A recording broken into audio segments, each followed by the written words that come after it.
It's another episode of Butt Crack Cycles, everybody. My name's Paul, this is my YouTube channel, and it's all about old Harleys, generally Evo, engine, and earlier. Though today, or rather this episode, we're going to be working on something that's not an Evo, not a shovel head, not a pan head, not an iron head. Have I lost my head? Have I lost my mind? What am I working on? Well, there's a little giveaway here on my shirt. Let me take it off, paint me like one of your French girls. I don't know if y'all can read that, but it says, "I don't give a damn about your twin cam." And that's a sentiment that I like enough to have on a shirt at least. But that's what we're working on today, a twin cam. This belongs actually to a viewer of this channel, and his name's Justin. He's like kind of a friend of a friend. I haven't met him in person yet, so I'll be meeting him for the first time, but he watches this channel. He submitted his bike to the virtual bike show. He's a buddy of a really good friend of mine, and we haven't been able to actually cross paths in person yet, but he called me a few days ago saying he'd been having some carburetor issues with his twin cam and wanted to know, can I help him out with it and work on it? And I said, yeah, let's go do some twin cam stuff. That just sounds wrong saying it. Okay, so it is the next day. I'm back out here in the shop, and our patient is right here behind me over my shoulder. Let's take a look at this bike, see what it is, and we'll talk about what exactly Justin's got going on with this thing and what I'm going to do to fix it for him. Okay, so what we have here is a 99. Obviously, this is a twin cam bike. It's a Dyna. I like Dynas. I've never owned one, but I would like to own one. And y'all know that I like FX style bikes if you've been watching this channel long enough. This is the first year of twin cam in the Dynaglide, and he's kind of got this thing set up like West Coast style with like the club style taller straight risers, and the sort of flat like MX style bars. I say MX style, you know what I mean, like motocross. Yep, 39,000 miles on it, so it's certainly no trailer queen, nor is it, you know, a garage queen. It's actually been getting out and riding, so that's great. Got some pinstriping here on our tanks. See if we can't zoom that in a little bit. I think that's pretty cool. I like that a lot. Overall, though, this bike looks like it's in pretty decent shape. He brought it to me for two issues. The first is, as you can see here on the cam chest, all of this residue, well, that's from fuel. This bike is carbureted, so we've got a CV carb on here, and he says that when you crank it up, especially when it's cold, that it starts puking fuel out of our air cleaner, and to the point where like actual liquid fuel is running out and running down the bike. His second complaint with this, and there's a very good chance that these two things are related, is that this bike is extremely cold-natured. It does not idle well, if at all, when it's cold. And he said that, you know, even if it's been running for a few minutes, 4 or 5 minutes, it still won't idle. If you know, go up the road with it and come to a stop, that you have to keep it running with your wrist. And he says that it spits and pops and backfires out the tailpipes a lot. So that all sounds like a classic case of intake manifold seals. Might be related to the carburetor, but I actually think we probably have maybe two problems going on here. So the first place I'm gonna start is with just pulling the air cleaner off, and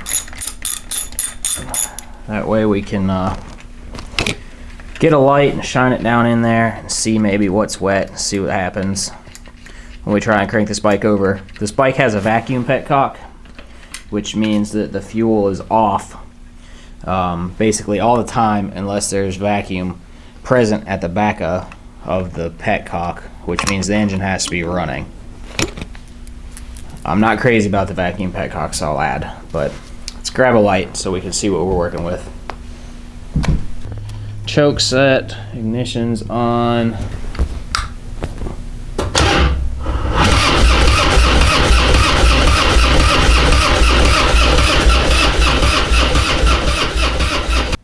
Okay. Well, it fired up for us pretty easily yesterday when he got it out of his trailer. Let's try no choke.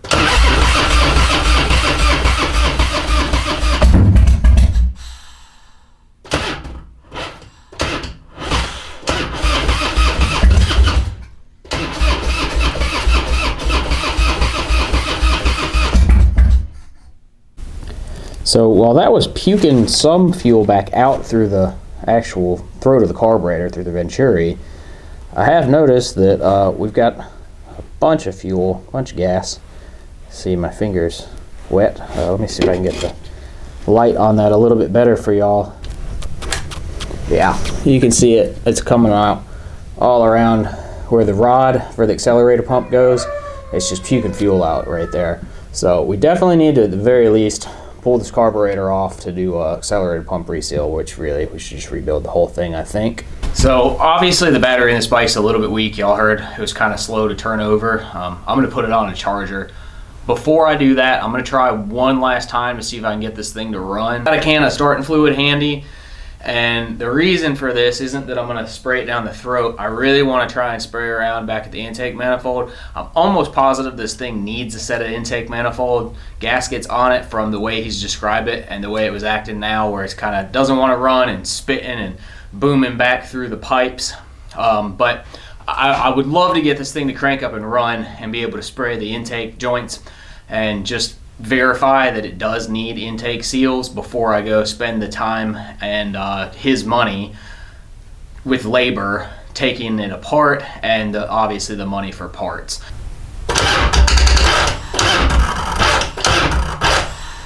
Yeah, we're just gonna put this on the charger. Let's try that again.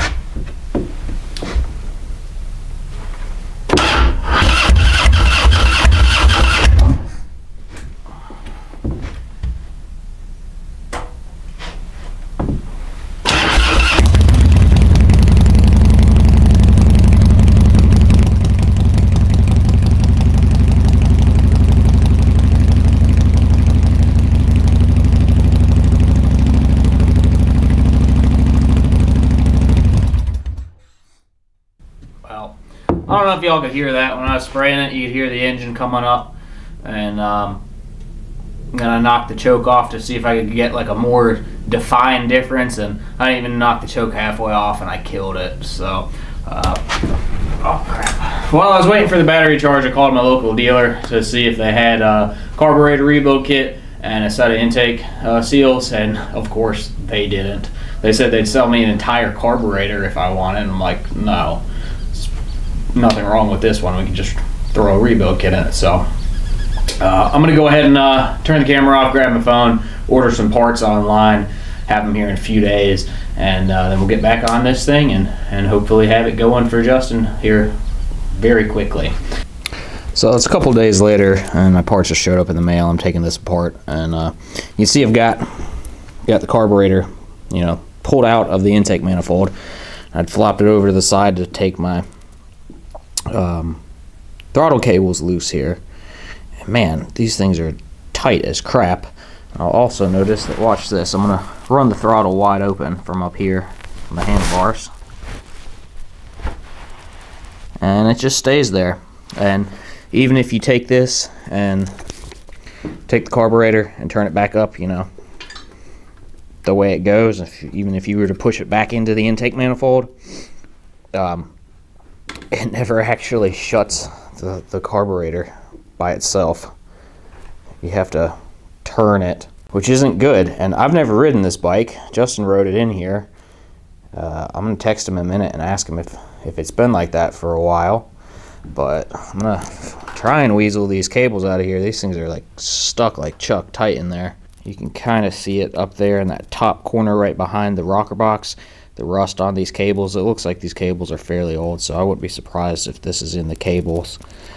Maybe we end up having to order a set of cables for this bike. I don't know. And I was gonna just pull these boots back and loosen the adjusters on these cables, but I'm a little nervous to do that because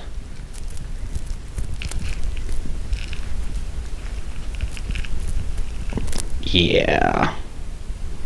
I think I'm gonna grab a rag and maybe some PB Blaster and try and clean this up so I'm not dropping any more rust all over this nice bike.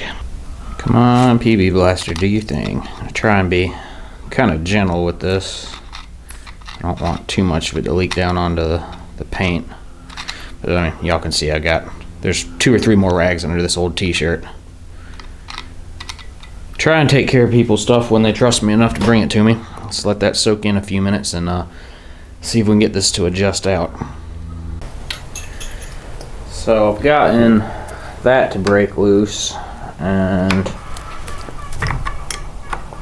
very slowly just turning this nut here on the threaded portion of the cable until we can actually move this cable around to try and take some slack out of it. Hopefully we'll only just have to do one cable. Hopefully with just one cable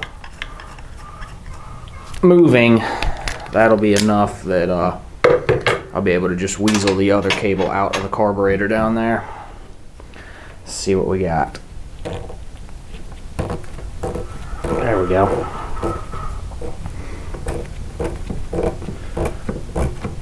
I'm pretty sure I'm thinking about this right. Make the cable itself, the sheath, shorter and give you more slack. I might be thinking about it backwards. I don't think I am though. I think I got this right. This always screws me up. Well, let's see what it looks like down at the carburetor. Alright, I was thinking right. So I've actually got some slack now in both of the cables, which is great. Okay, so all that's left is just get the vacuum line out. And there it is. Come on, choke. Weasel the choke out of there.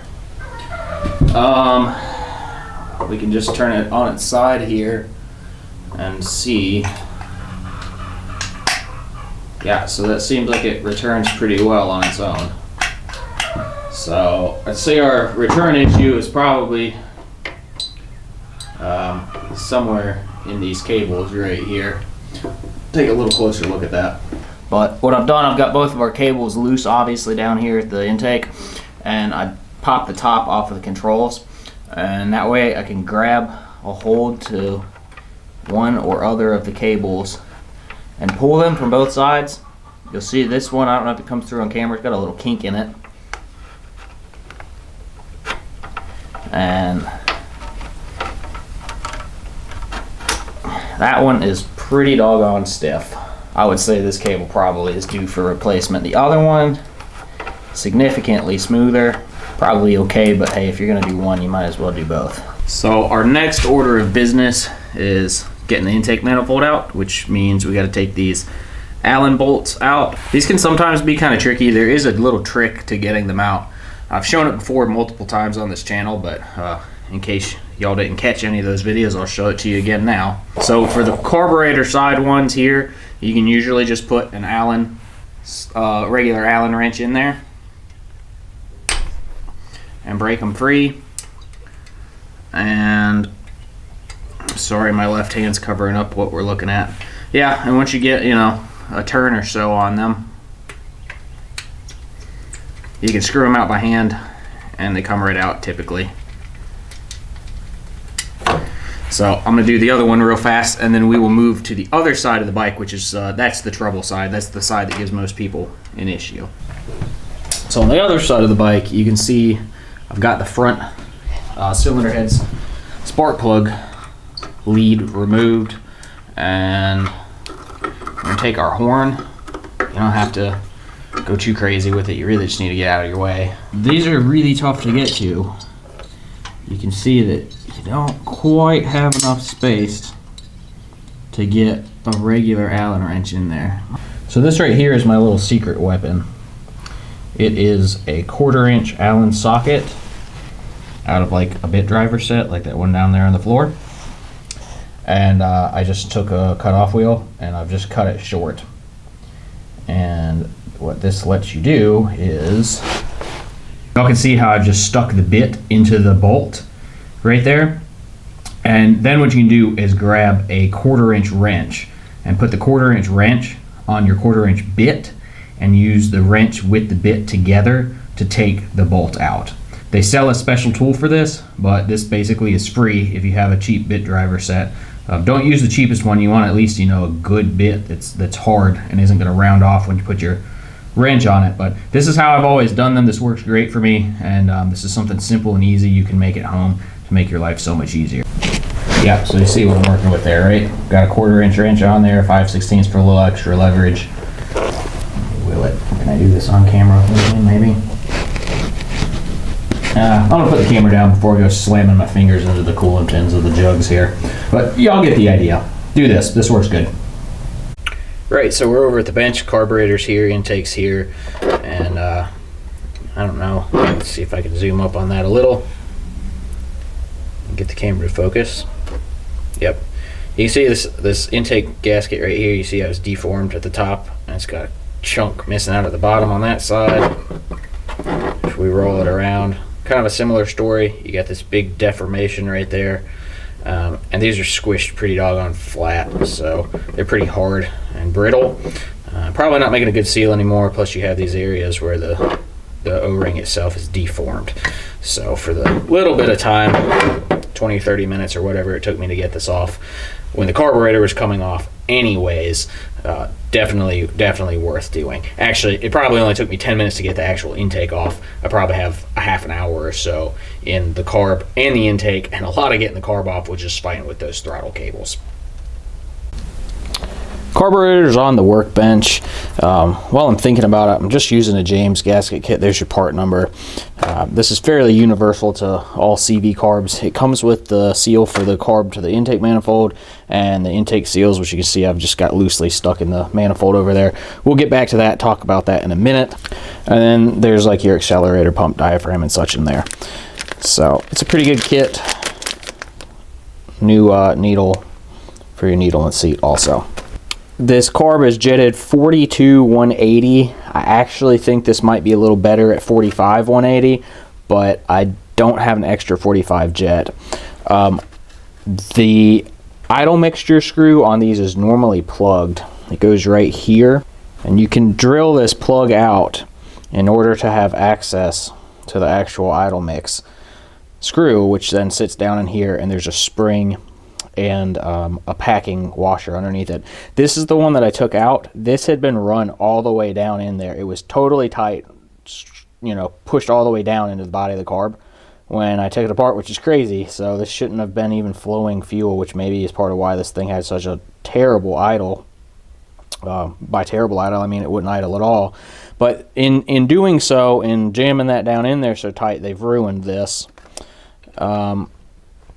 So thankfully, you can see on my rag here, I have an extra one. And then we've got the spring for it there. And there's a new packing washer. I almost forgot this too, to mention, while we were talking about the idle mix screw, down inside of there, underneath the packing washer, there is a little small O-ring. So it's hard to get out sometimes, and it's easy to forget, but change that too while you're in there. This is our accelerator pump diaphragm. And this is what our main problem here as far as the fuel leak is concerned. If you bend this thing back over, there you go, you can see it right there. It's like completely ripped. Yep, you can see it good in that shot. You see how it's just torn and ripped. So that's no good. We're going to replace that. We'll replace the little boot, and there's an O-ring that sits in there.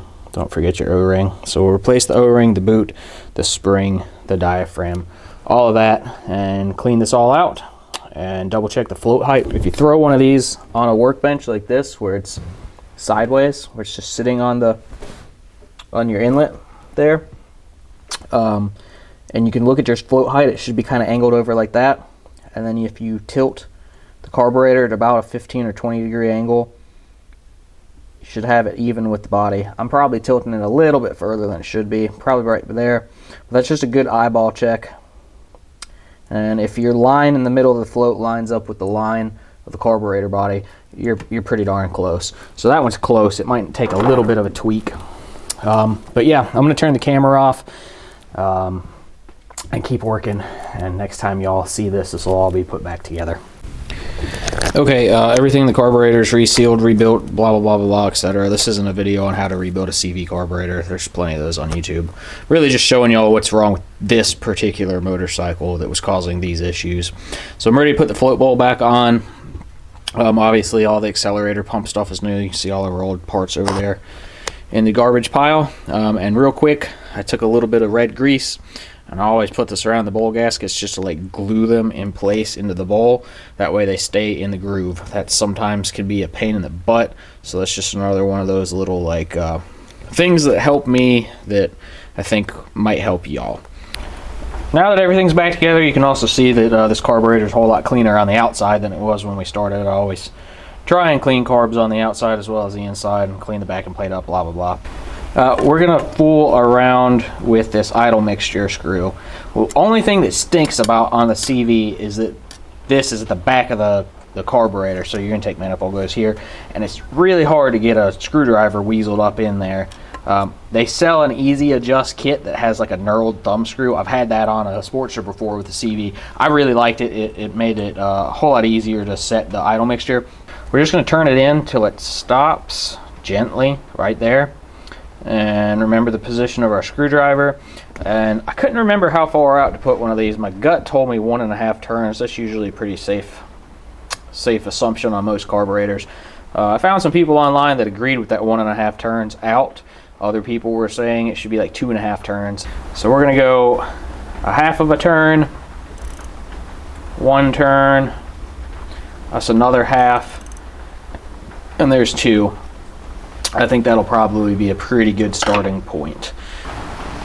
Another little tip as I'm walking this manifold over there, you see I've got a little bit of grease on both of these intake seals on this manifold, and this will just kind of help it all slide onto the cylinder heads without cutting or rolling one of those seals. You can also use like some Vaseline or some chapstick. I always just use grease because I always seem to have grease handy. And you'll see this angle finder in my hand. That's really important for this. I've shown this before on this channel. I have an entire video on doing this on an Evo bike, but I'll show you all again while you're watching this one. This is really, really handy for getting intake manifolds lined up on one of these V-twin engines. So obviously on this intake, your flanges can rotate when it's loose like this, and that's fine. And the back 2 bolts, I went ahead and put those in, and that's because we have the slotted, see the slotted flange on your manifold. If you forget which one goes where, they're stamped right in the back of it, F and R, front and rear. And so we're just going to go ahead and slide. This is hard to do from where I'm sitting. I'm like sitting in the tripod. I literally have my back up against the wall. All right. So we're going to slide that in there and start your other 2 bolts. You can rotate the manifold itself within that flange. And then so it's about 78. Not quite. I'm gonna move the tripod. The tripod on the camera is killing me on this, but y'all get the idea. This angle and this angle needs to match. Once you get them matched, tighten it back down, and then go back through after you've tightened it back down and double check your angles again. I'm sure this is probably gonna take a second to spin over since we got the vacuum petcock, obviously. So it's probably going to take it a minute, you know, of spinning and make enough engine vacuum to pull some fuel into this thing. But let's see what happens.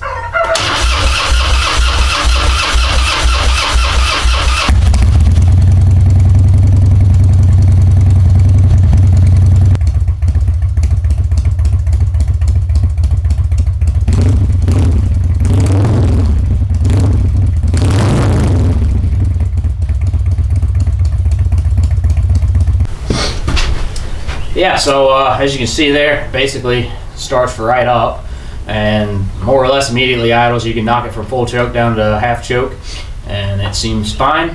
We're not leaking any fuel anymore. I'm probably going to crank it back up here in a minute and let it run a little bit longer. I called Justin and I was like, all right, dude, I got the bike running. We're not leaking any fuel. Cold idle's way, way, way better than it did before. But it's raining right now. It's been raining for hours today. So I was like, dude, I don't really want to go test ride this bike today.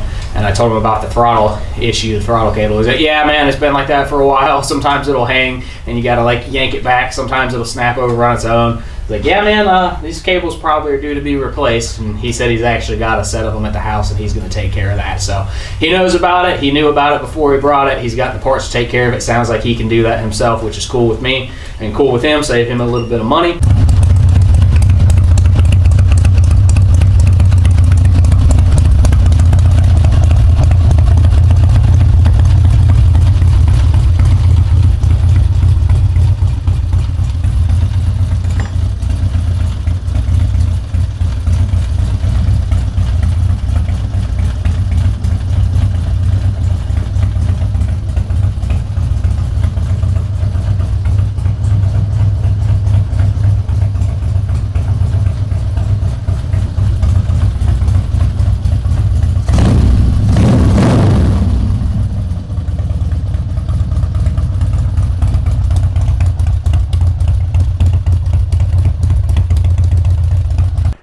Alright, so it's a couple days later. Got Justin's bike backed out of the shop here. His dad's going to come pick it up for him today. Sounds like he's not feeling so good. Got the crud. But this bike's totally cold. I just pushed it out of the shop, not running. I'm going to go run it around the block. Make sure everything's good on it. We'll do, I don't know, one on the accelerator, pump, full choke. Perfect.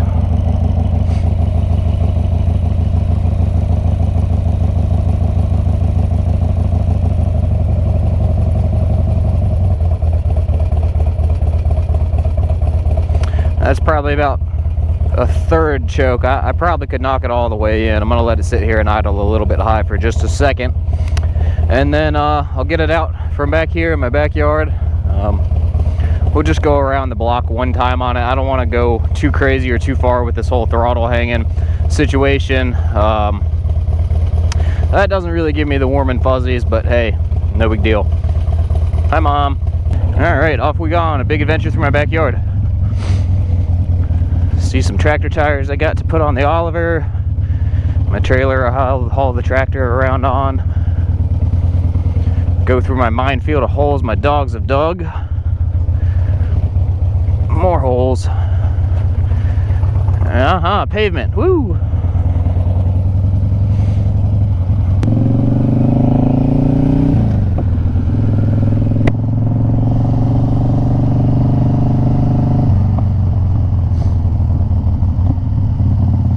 It's still got a little pop back to it when you throttle off of it.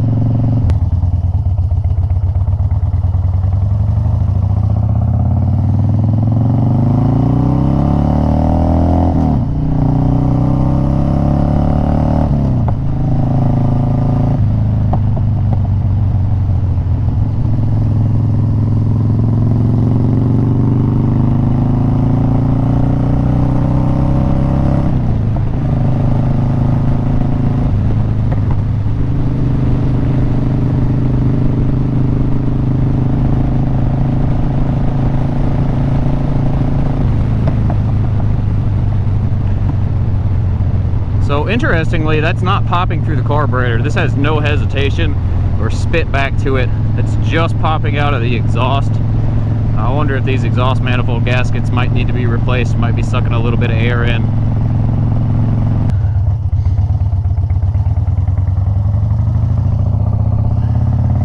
I don't like where the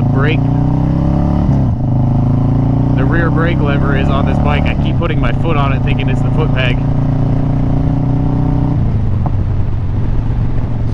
I imagine you'd get used to that if you rode this all the time. This is a smooth riding bike though. This thing's actually pretty comfortable. I'm not crazy about this bar setup, but again, it's not mine. Justin's a little bit taller than me.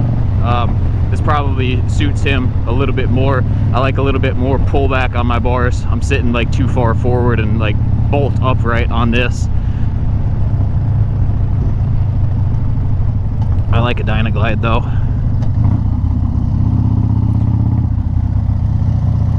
If I had, oh yeah, Drag the pegs on this thing easy.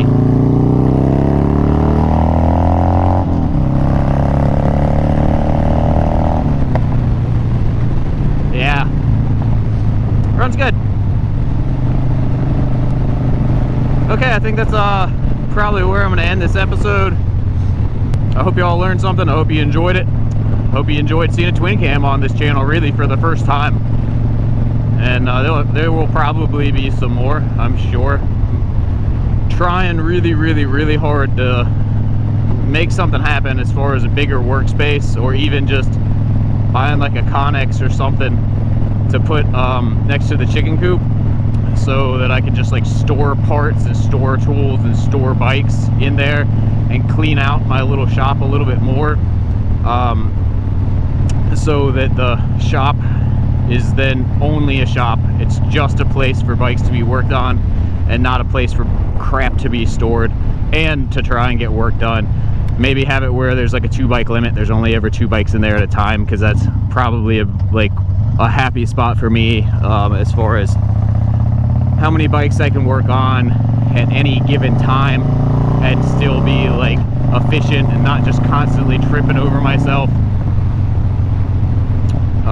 So yeah, with that being said, I'm sure that, or at least I hope that I'll start taking on some more motorcycle work for people. Actually start advertising this. I would love for motorcycles to be my main gig as opposed to just like my side gig. I'm gonna stop here and take a pic for a thumbnail. And yeah, that's where we're gonna end this episode. And I'll see you all in the next episode.